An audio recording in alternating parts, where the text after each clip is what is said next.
Bismillah, Assalamualaikum warahmatullahi wabarakatuh. Hari ini kita akan melanjutkan materi kita mengenai teori asal-usul kehidupan dan evolusi.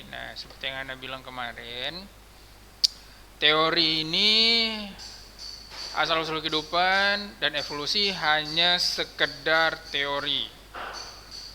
Hanya sekedar teori dan mereka para ilmuwan yang dikatakan ilmuwan di sini mereka hanya menyimpulkan sesuatu yang ada di pikiran mereka saja tanpa ada namanya bukti ilmiah, bukti yang jelas, dan mereka rata-rata tidak mempercayai ada yang namanya Allah.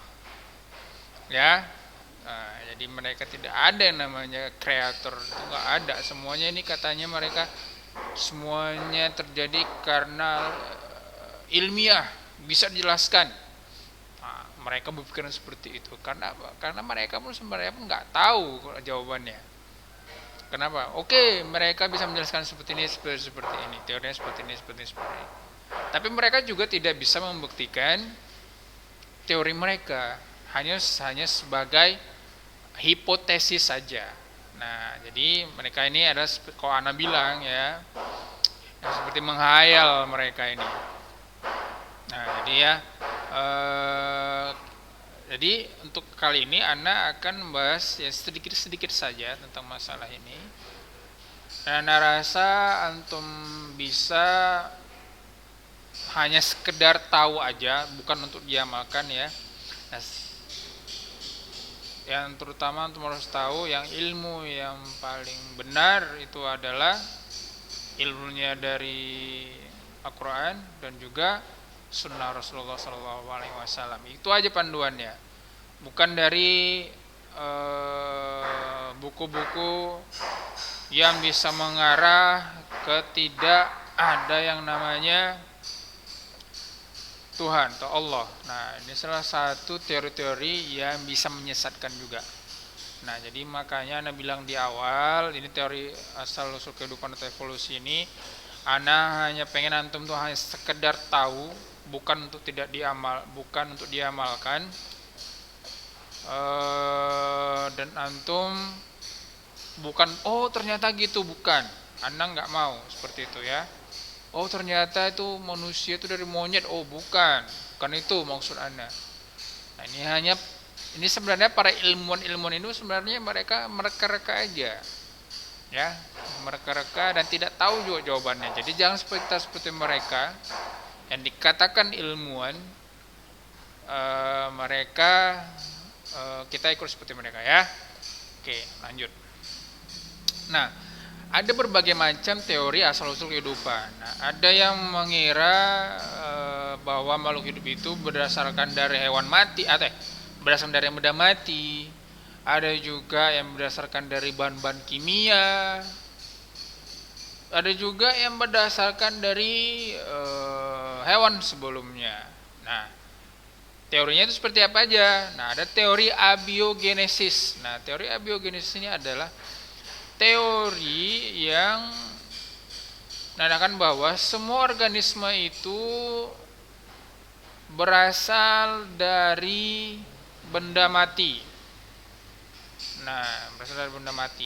Ini adalah salah satu kesalahan, ya, dari kesalahan, dan juga ini tidak bisa dipercaya. Masa tikus tiba-tiba datang dari tanah, ya gitu orang-orang dulu itu. Ternyata tanah itu lama-lama bisa ada memproduksi tikus. Itu teori pertama. Lalu teori kedua ada namanya teori biogenesis. Biogenesis ini itu artinya merupakan kehidupan sekarang berasal dari kehidupan sebelumnya. Jadi misalnya ini ada kucing, kenapa ada kucing? Karena dia ada kucing sebelumnya, kucing seterusnya, sampai jumpa mentok yang namanya kucing pertama yang ada di dunia. Setelah itu bagaimana? Nah, setelah itu mereka berspekulasi bahwasannya, itu nanti kita masuk ke situ ya. Nah, jadi teori biogenesis ini dia kayak contoh ini, contoh percobaan ini. Nah, ini ada daging. Nah, daging ada yang terbuka tutupnya, ada juga yang tertutup kain kasa. Nah, sebenarnya ada satu lagi nih, 3. Terbuka, kain kasa, sama yang tertutup rapat. Jadi antara percobaan ini rupanya daging yang terbuka dan tutup terkasa itu mempunyai organisme baru ternyata di dalamnya, yaitu apa? Belatung. Ya. Tapi bedanya belatung yang ada di toples kain kasa ini dia sedikit jumlahnya dibandingkan toples yang terbuka. Banyak belatungnya. Nah, sedangkan yang tertutup rapat itu sama sekali tidak ada yang namanya belatung. Jadi ada 3 ya, ini gambarnya kurang 1 ini. Nah, jadi itu menandakan bahwasanya daging itu kan dari apa tuh? Dari daging manusia, dari daging lembu lah misalnya. Kok bisa memproduksi lalat, bukan memproduksi yang namanya sapi atau apa, kok bisa kok belatung yang jumpa gitu. Kok tiba-tiba ada belatung, dari mana belatung nih? Nah, rupanya kan dari lalat. Ya, macam percobaan. Nah, lalu ada juga pakai air kaldu. Nah, air kaldu ini dia ada yang pakai tutup kayu, dan juga tidak memakai tutup sama sekali. Nah, untuk mulai di perbedaannya ini. Nah, jadi air kaldunya ini merupakan percobaan oleh Needham sama Spallanzani. Nah, Spallanzani ini dia mempunyai percobaan dalam tabung yang tidak sama sekali mempunyai telah untuk masuk organisme. Jadi sehingga organismenya ini ataupun kaldunya ini tidak ada satupun mikroorganisme. Nah, walaupun ada juga di sini kaldu yang dipanaskan juga, walaupun tertutup rapat, tetap ada namanya mikroorganisme juga. Di sini ya bedanya. Lalu ada tipe tabung leher angsa. Nah, kenapa leher angsa? Karena dia bentuknya seperti ini, red. Nah, ini diciptakan oleh si Louis Pasteur ya. Nah, percobaannya apa dari sini? Rupanya waktu kaldu ini dipanaskan, di leher angsa ini ternyata di sebagian di sini, lengkungan sebelah sini itu terdapat yang namanya embun-embun dari penguapan dari sini, sehingga ternyata kemari, sehingga mikroorganismenya itu hanya ada di sini, tidak sampai kemari. Nah, ya. Nah, beda dengan yang langsung terbuka, langsung dari udara, tidak ada cengkungannya. Nah, itu salah satu teori yang disebut oleh Louis Pasteur. Nah, jadi ini masuk ke dari setelah ujungnya. Jadi mereka tetap berkukuh keras nih. Rupanya tidak ada yang namanya Allah, tidak ada yang namanya Tuhan mereka. Bahwasanya nenek moyang kuda, nenek moyang kucing, nenek moyang manusia itu sebenarnya bukan dari ada langsung, tidak. Mereka itu dari kimia. Nah, ini ada mereka karena tidak tahu lagi jawabannya, mereka mengarang-arang. Nah, jadi mereka ada tuh, pasti disambung-sambungkan tuh, nyambung itu. Pasti kimia dari kimia nih teh. Nah, mereka sebenarnya nggak tahu jawabannya.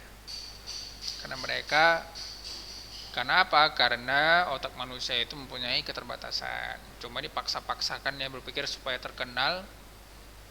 Nah, jadi udah dibuat teori baru. Seperti ini. Jadi mereka membuat bahwasanya manusia makhluk hidup pertama kali itu adalah dari kimia. Kimia apa aja katanya? Ada namanya kimia metana, gas hidrogen, gas uap air, dan juga amoniak, sehingga mempunyai struktur senyawa organik yaitu asam amino. Ini salah satu hal yang tidak masuk akal menurut Anda ya.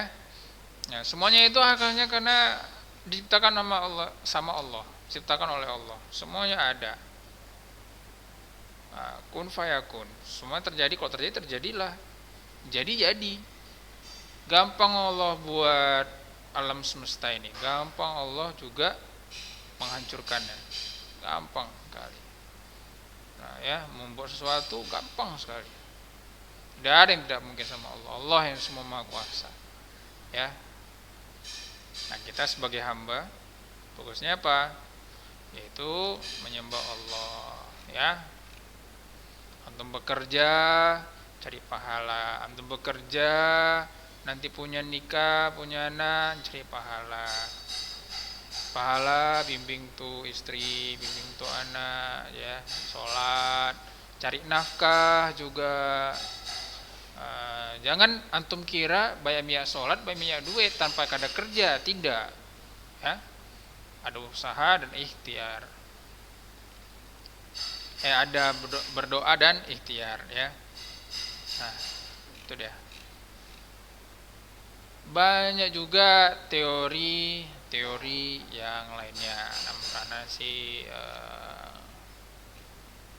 terlalu penting ya untuk dijabarkan. Nah, jadi sel itu Anda rasa antum udah pernah belajar di kelas 1, sel itu ada dua, ada sel eukariot dan sel prokariot. Nah ya, sel prokariot itulah dia ini dia sel eukariot. Antum pernah lihat? Nah, kasih gambarnya ya.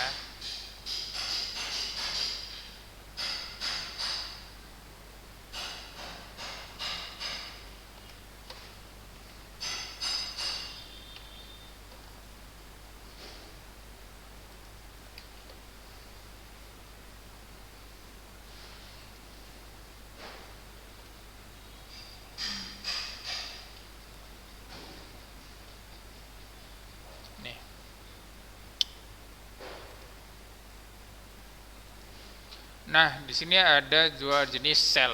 Ada sel eukariot dan sel prokariot.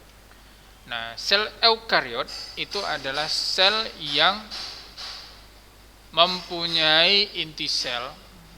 Nah, mempunyai inti sel, selaput inti sel dan lain-lain. Sedangkan yang prokariot itu adalah tidak mempunyai inti sel, dia hanya melainkan untayan-untayan RNA, ya, RNA. Contoh prokariot apa? Virus, bakteri. Nah, eukariot apa contohnya? Sel tumbuhan, sel hewan, ya. Nah,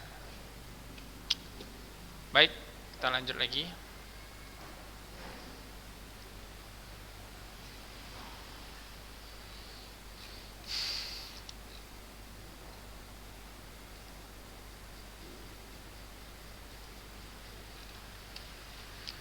Nah,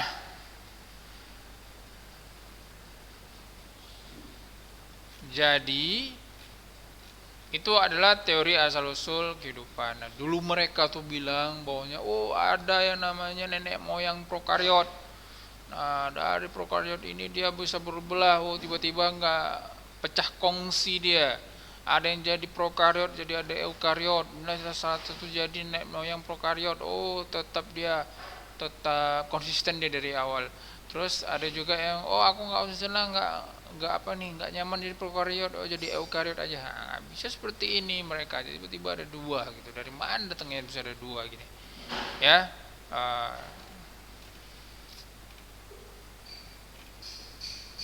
Ya kalau misalnya Allah menciptakannya satu ya satu aja gitu. Emang banyak jenisnya, emang Allah menciptakan berbagai macam jenis, nggak akan bisa kita menghitung-hitung jenis yang ada di muka bumi ini.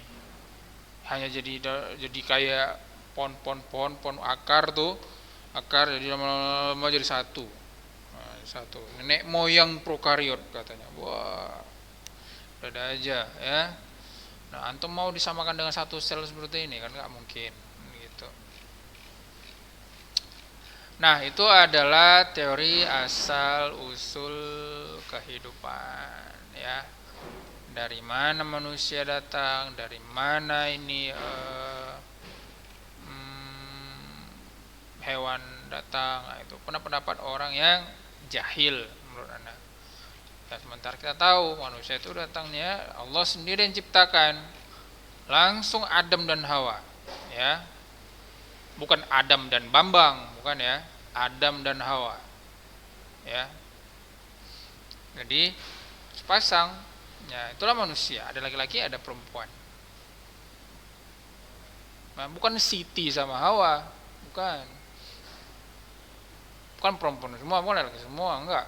Satu pasang. Makanya setiap manusia di dunia ini mempunyai pasangannya masing-masing, ya. Manusia juga seperti itu. Kalau hewan beda lah ya kan. Karena dia tidak berakal. Kalau manusia kan berakal, ya. Oke, nah untuk antum yang mau bertanya silahkan japri ke Ana atau langsung ke admin aja, boleh di grup tentang masalah teori asal usul kehidupan. Nah, Ana anggap ini sudah selesai ya teori asal usul kehidupan. Nah, nanti Ana akan bahas sedikit aja tentang teori evolusi. Nah, ini masuk ke si yang tak bertuhan ini lagi, ya kan. Nah, ini yang seperti yang ingatkan lagi, ini hanya sekedar teori orang yang jahil atau orang yang bodoh lah bisa dibilang. Mereka pun juga tidak mengerti apa yang dipikirkannya. Ada juga mereka tidak bisa menjawab semua pertanyaan mereka. Karena mereka tidak mengimani yang namanya Allah, tidak mempercayai dengan namanya Allah, walaupun ya mereka menganggap semuanya itu hanyalah ya semua itu ada karena ada alasannya gitu, karena